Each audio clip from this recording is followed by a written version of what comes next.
చేయండి. ఏం ఉండలేదు, ఇళ్ళే జాగుంటే అమ్ముకొచ్చుకుంటే తీసుకున్నాం.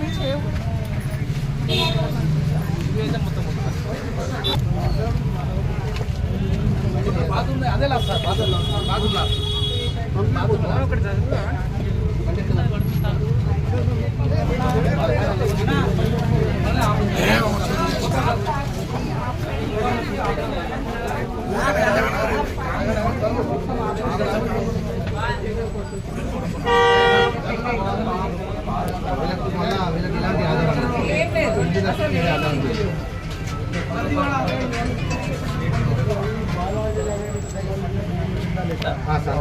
గవర్నమెంట్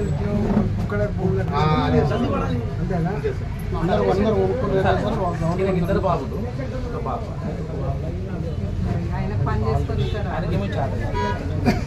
కంప్లైంట్ అవుతాం సార్. ఏం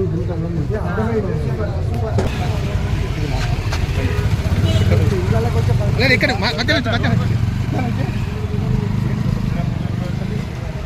కొంచెం సైడ్ జరగండి.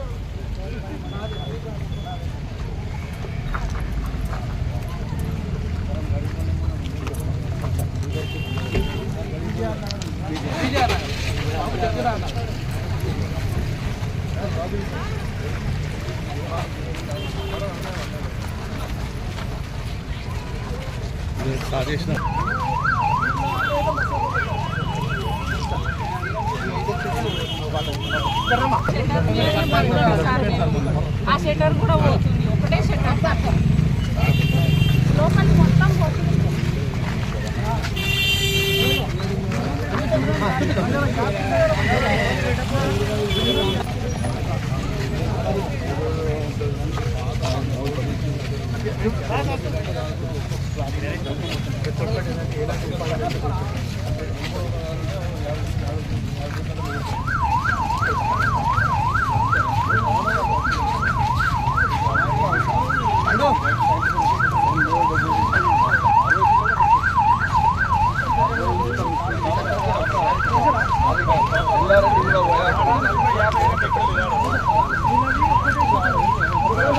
అలంతరం అంటే ఎట్లా?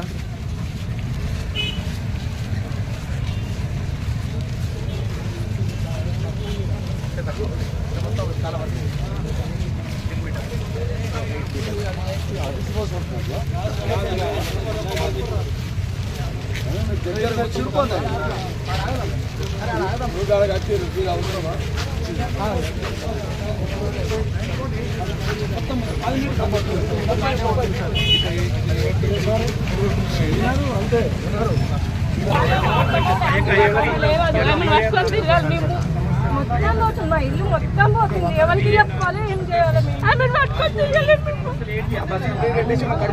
ఆటో డ్రైవర్ ఆటో ఇక్కడే ఉన్నారు సార్. నాకు కూడా చేసేసారు, మన చెరుపడి కొట్టి దెబ్బ మీద దెబ్బ కొట్టి మనం చంపేస్తున్నారు సార్. 25 లక్షలు మేము ఫోటో చేసుకుని కష్టపడి బతున్నాం సార్. మనం మొత్తం రోడ్ మీద వేసేస్తారు. ఇది ఒక్కటే ఆధారం ఉంది సార్, మాకు వేరే ఏం లేదు సార్.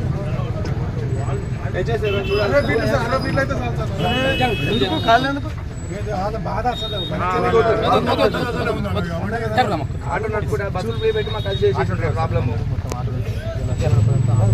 అలా బీపీ ఉంది, సర్వికల్ ప్రాబ్లం ఉంది.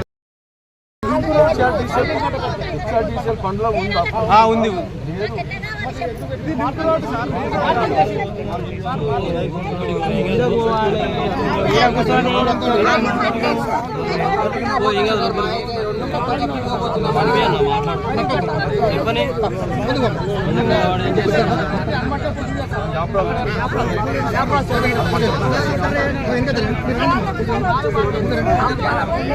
దూరం దూరం ఉండండి.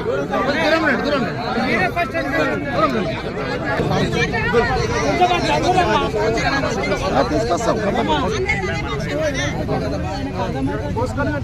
అవును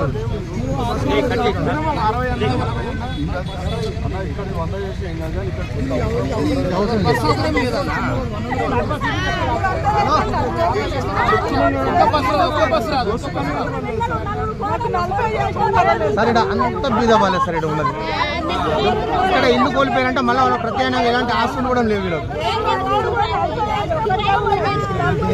సార్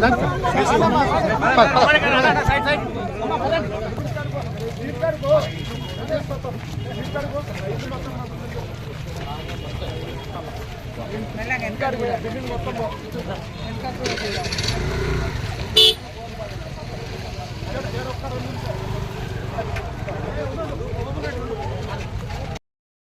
చెప్పండి. బాలాజీ నగర్, జవహర్ నగర్ 60 ఏళ్ల క్రితం 50 ఏళ్ల క్రితం ఇక్కడ భూములు ఎక్స్ సర్వీస్ మెన్లకు ఇస్తే ఎక్స్ సర్వీస్ మెన్లు రియల్ ఎస్టేట్ వ్యాపారులతో కలిసి ప్రభుత్వ అనుమతులతో లేఅవుట్లు చేస్తే రెక్కల కష్టం మీద బతికేటువంటి పేదవాళ్ళు 60 గజాల నుంచి 200 గజాల వరకు స్థలాలు కొనుక్కున్నారు. ఇక్కడ ప్రభుత్వం చెప్తున్నట్టుగా జవహర్ నగర్ అంతా కూడా ప్రభుత్వపరమైన భూమిని అక్రమంగా గుడిసెలు వేసుకున్నారు, అక్రమంగా రేకుల షెడ్ వేసుకున్నటువంటి భావన శుద్ధ తప్పు. ఇదంతా కూడా ఆనాడు ఎక్స్ సర్వీస్ మెన్లకు ఇచ్చినటువంటి భూములు తప్ప ఇవి ప్రభుత్వపరమైన భూములు కావు. రెండవది, ఈ మధ్య కాలంలో కొంతమంది పేదలు ఎందుకు పెట్టుకోవాలి ప్రభుత్వంతో, దుర్మార్గులు ఎప్పుడొచ్చి కూల్చిపెడతారో, ఇక్కడ ఇబ్బంది పెడతారో, మళ్ళీ ఏమైనా అమ్ముకోవడానికి ఇబ్బంది అవుతుందని చెప్పి ఎల్ఆర్ఎస్ కింద ల్యాండ్ రెగ్యులేషన్ స్కీమ్ కింద కూడా డబ్బులు కట్టిన వాళ్ళు కూడా ఉన్నారు ఇక్కడ. అంటే ఆనాడు కొనుక్కున్న వాళ్ళు కూడా జీవో నెంబర్ 58లో, జీవో నెంబర్ 59లో అనేక మంది డబ్బులు కట్టి మళ్ళీ రెగ్యులైజ్ చేసుకున్నారు. ఇవాళ వాళ్ళు ప్రశాంతంగా ఏదో బతుకుతూ ఉంటే వాళ్ళకు సపోర్ట్ చేయాల్సిన ప్రభుత్వం, వాళ్ళకింత ఆర్థికంగా చేతనిచ్చి ఆదుకోవాల్సిన ప్రభుత్వం. ఇవాళ మిషన్లు కుట్టి బతికే వాళ్ళు, చికెన్ సెంటర్లు పెట్టుకొని బతికే వాళ్ళు, గాజుల దుకాణం పెట్టుకొని బతికే వాళ్ళు, లేకపోతే చిన్న వ్యాపారం చేసుకొని బతికే వాళ్ళు, ఆటోలు నడుపుకొని బతికే వాళ్ళు, కూరగాయలు అమ్ముకొని బతికే వాళ్ళు, పళ్ళు అమ్ముకొని బతికే వాళ్ళు, ఇలా ఇవి వచ్చి ఇవన్నీ మేము కూల్ చేస్తాం, మిమ్మల్ని మీరు ఎక్కడ చెప్పుకుంటారో చెప్పుకోపో, దిక్కున్న కాడ చెప్పుకోపోమని చెప్పి ఏ అధికారులు అయితే అహంకారపూరితంగా మాట్లాడుతున్నారో వాళ్ళంతా మీ శ్రమ మీద బతున్న విషయం మర్చిపోతున్నారు.